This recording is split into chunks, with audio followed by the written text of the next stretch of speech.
Hello students, today we will start with Bohr model. As we discussed in our previous video, Rutherford's model was not able to explain the stability of atom. So after the failure of Rutherford's model, Niels Bohr came with a new idea with some improvements in order to explain the stability of atom. Let's have a look at the postulates of Bohr model. The first postulate was an electron moves around the nucleus in constant circular orbit. That was the same as Rutherford model, that in an atom, electrons move around the nucleus in the circular orbits of constant energy. That means energy of an orbit is constant. That's why it is also known as energy level. Let's say this is the nucleus. An electron is moving around the nucleus in orbit. Then these orbits first of all are circular, and second thing, the energy of the orbit is constant. The energy of this orbit is different and this one is different, but both are fixed. Energy of this orbit, that is first orbit, is fixed, constant, and that of second orbit is also constant, but the energy of second orbit is more than that of first orbit. So these are also known as energy level. First orbit, second orbit, first energy level, second energy level. And these were denoted by n. For this, n is equal to 1. For this one, n is equal to 2. And similarly for next one, n is equal to 3. So the first postulate was an electron moves around the nucleus in a constant circular orbit always. Now, there are n number of orbits possible around the nucleus. There will be infinite number of orbits. Let's say this is a nucleus 1, 2, 3, 4, 5, 6, 7, 8. There are infinite number of possible orbits around the nucleus. But electrons do not move in all those orbits. They move in some specific orbits only. They are not present in all the orbits. They are always present in some specific orbits. And what is the criteria for that? The criteria is, let's come to this one first. The criteria was that electrons are present only in those orbits which have their angular momentum. The angular momentum is represented by mvr. Mass is, m is mass, v is velocity, r is the radius of orbit. Only in those orbits in which the angular momentum is an integral multiple of h upon 2 pi. H is Planck constant, pi is pi, and 2 is 7. So electrons are not present in all the orbits. They are present in only those orbits for which the angular momentum is integral multiple of this thing, this quantity, h upon 2 pi. So we got an equation that mvr, which is angular momentum of an electron or orbit, is equal to integral multiple, n represents an integral number, multiple of h upon 2 pi, where h is Planck constant. And this condition, which is required in order to present an electron in an orbit, is known as condition of quantization. Next postulate was when energy is provided. Okay, the first thing is, as we discussed, the energy of a particular orbit is always constant. The first orbit is also known as first energy level, second orbit is known as second energy level, and third orbit is known as third energy level. Energy of third orbit is greater than that of second, and energy of second orbit is greater than that of first. That means as the number of n, that is distance from the nucleus of the orbit, increases, its energy also keeps on increasing. So energy of a particular orbit is constant. Now electron can jump from one orbit to another orbit. For this, it will either absorb energy or radiate energy. So when energy is provided to an atom, when energy is provided to a particular atom, its electron absorb energy and jump to the orbit of higher energy. That means if it is presenting first, it absorbs energy and jumps to second energy level or second orbit, and then third or fourth, depending on the amount of energy which it absorbs. So whenever it jumps from lower energy level to higher energy level, that means lower orbit to higher orbit, it always absorbs energy. When energy is provided to an atom, electron absorb energy and jump to the orbit of higher energy. Now, when electron falls from orbit of higher energy to the orbit of lower energy, in that case, it emits the extra energy which is present in the form of radiations. When electron falls from higher level to lower energy level, it means from higher orbit to lower orbit, it emits energy in the form of radiations. And the amount of energy radiated in the form of radiation will be equal to the difference in energy between those two energy levels. If En2, let's say, and En1 were the energy of first orbit and second orbit, then the difference in energy will be, and that energy of second orbit minus energy of first orbit, or energy of first energy level minus energy of second energy level, and that difference will be equal to the amount of radiation or the amount of energy radiated in the form of radiation, H and mu, where H is a Planck constant and mu represents frequency of the radiation, and the product of mu, that is frequency and Planck constant, is energy of the radiation. So energy of the radiation which is radiated when an electron jumps from higher energy level to the lower energy level is equal to the difference in the energies of those two levels. This is the second equation which we get from the third postulate. Now, the next postulate was force of attraction. We know very well that nucleus is positively charged while electron is negatively charged. Electron moves around the nucleus. That means electron, that is positively charged nucleus, will attract the negatively charged electron toward itself. But electron do not fall in the nucleus. Why? Because it moves around the nucleus. And when it starts moving, a force which is known as centrifugal force comes into play, which keeps the electron away from nucleus while nucleus is attracting it toward itself. That means there are two opposite forces acting simultaneously. First is electrostatic attraction by the nucleus on electron. The second one is centrifugal force by the movement of electron, or the revolution of electron. So, in order to for the stability of atom, that means electron do not fall in nucleus, those two forces which are oppositely acting, that means one is electrostatic attraction and second one is centrifugal force, must be equal. That's why force of attraction on electron by the nucleus is equal to the centrifugal force of the electron.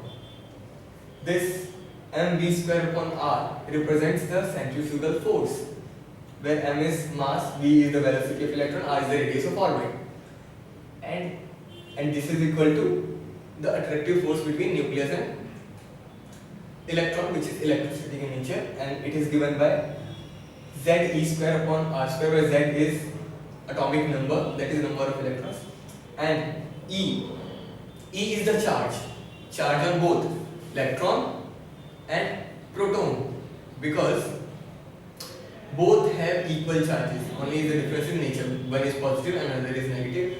The amount of charge is equal on both, so it is represented by E1 into E2, that is E square upon R square. This part represents the electrostatic attraction between nucleus and electron, while this one represents the centrifugal force. Both are equal for the stability of atom.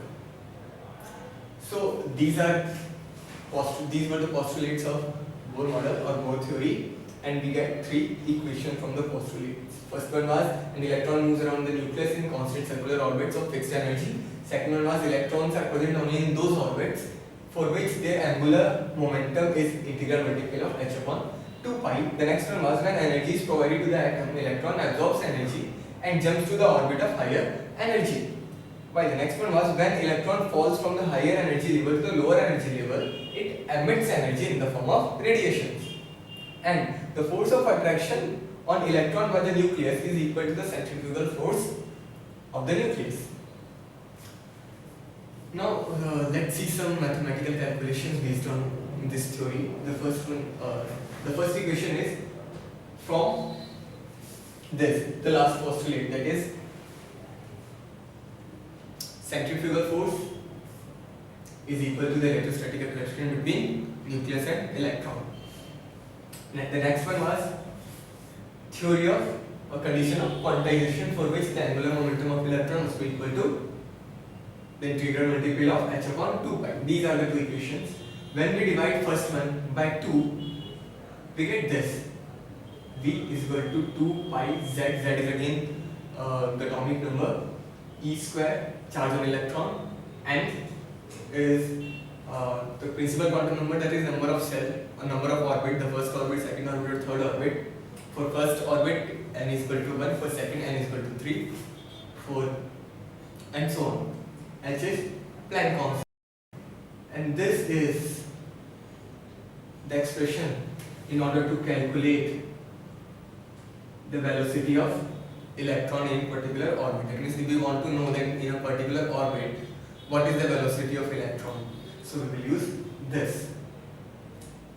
We can simplify it into this form. If you see this expression, you will find that 2 is a constant, value of pi is again constant, z is different for different elements, but E square is always constant. The charge on an electron is fixed. Again, h is another constant. So we have three constants here: 2, pi, E square, and h. So we can denote all these constants by a fixed number, say k. K is a constant. If we denote all these constants terms by k, we will get k into z upon n square, z upon n.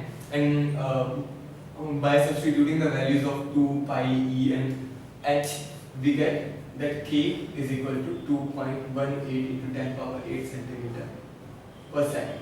So these two are the expressions, or in fact this one is the most important formula or expression which is used in order to calculate the velocity of a particular electron in some particular orbit. Say if we are given that for hydrogen atom we know z is equal to 1, what is the velocity of electron moving in first orbit of hydrogen atom? So first orbit, that means n is equal to 1, and for hydrogen again z is equal to 1. So this one will be the velocity of electron in first orbit of hydrogen atom, that is 2.188 in 10 power 8 centimeter per second. Okay, so from here what we see that if we are talking about a particular element, obviously z will be constant and k is again a constant. So v is inversely proportional to n. That means as the number of n, that is the number of orbit increases, that means as the distance from the nucleus increases for an electron, its velocity decreases. So this is if we plot a curve between velocity and 1 upon n, we will get a straight line. That means an electron which is closer to the nucleus, that means which is present in first orbit, will move faster as compared to that one which is present in second orbit or third or fourth or fifth. As the number of orbits increases, the velocity of electron decreases. Okay. So we get v is inversely proportional to n, or we can see the ratio of v1 v2 is equal to n to n1. If we are talking about the ratio, if we are talking about the ratio of velocities of electron present in first and second orbit, it will be equal to the ratio of orbits. That is n2 upon n1 is equal to v1 upon v2. And similarly, it is the case when z is constant. That means we are talking about a particular element. Now, if we are talking about a particular orbit in different atoms, that means when z is constant, z is variable and n is constant. If we are talking about the first orbit of hydrogen, first orbit of sodium, first orbit of helium, that means elements are different but orbit is same. In that case, we get this expression: v1 upon v2 is equal to z1 upon z2. That means the ratio of velocities of electrons moving in the same orbit of different elements is equal to the ratio of their atomic numbers. Again, the next expression is about time period. Time period is what? Time period is the time taken by electron to complete one revolution on the nucleus. So this can be given by the expression 2 pi r upon v, where r is the radius of orbit, which is given by n square upon x square by 4 pi square m e square. E is the charge of electron, m is mass of the electron, and h is Planck constant, n is the number of the principal quantum number or the number of orbit. So this expression can be used in order to calculate the time period. Why? If you want to calculate the frequency of the electron, actually it is assumed, or it was explained by dual nature of matter, which we will discuss in the next videos, that if electron is moving, it can act as both wave as well as a particle. A moving electron behaves like both wave and particle. It shows both wave nature as well as particle nature. So according to that, if it is behaving as a wave, it must have some frequency, and the frequency will be equal to 1 upon t. It is always so that frequency is 1 inverse of time period. So we'll get v upon 2 pi r, where r is the radius of orbit and v is velocity. So this was the explanation of Bohr atomic model. Let me finish with this. Thank you.